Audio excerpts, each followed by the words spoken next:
Yeah.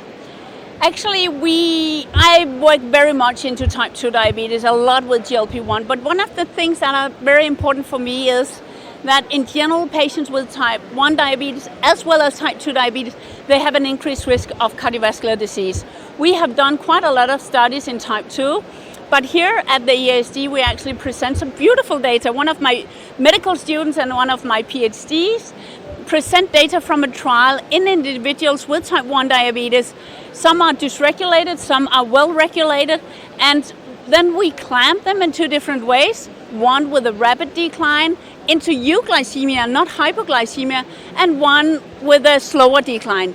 And actually really interesting is that those who are well regulated, they're pretty much safe. We don't see changes in their coagulation. However, those who are dysregulated with high HbA1c out in society, when we bring them in and push them towards a rapid decline, which could be themselves taking a lot of prandial insulin, we actually see changes in their coagulation. So I think it's really interesting, and we need to do more studies to actually elaborate more on this.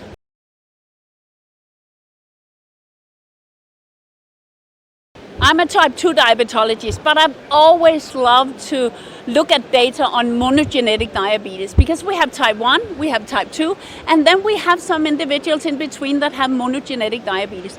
And they have actually been left a little bit alone, because the scientists interested in monogenetic diabetes, they're very much into genes. I'm a clinician, I do translational research, and I actually have some data on this conference where a PhD present that SGLT2 inhibitors actually seems to be safe and efficacious and not dangerous. We were a little bit worried about inducing too much urine production in these individuals, but it's actually beautiful. And the next study that he will hopefully present at the next year EASD is a real study, a randomized control trial, where we see the efficacy in this population of patients. So, because we need to take care of MODY patients as well in respect to their comorbidities.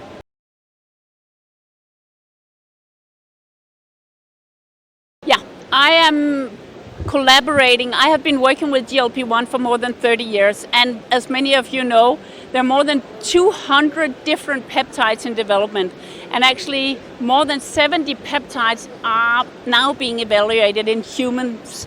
And one of the peptides that I'm presenting is from Sun Pharmaceuticals. They have a couple of abstracts where they're looking into new molecules to evaluate how the efficacy is on HbA1c, body weight, liver function. And it's really interesting, and I just love the competition that is in the area, because it'll bring down the price, it'll be better drugs, and that will at the end of the day be really good for our patients.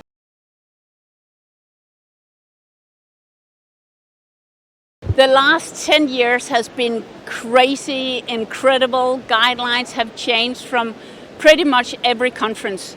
But the future is also really interesting and bright, because there are a lot of things moving. We are working more and more together with the cardiologists, the nephrologists, the hepatologists, the psychiatrists, the neurologists.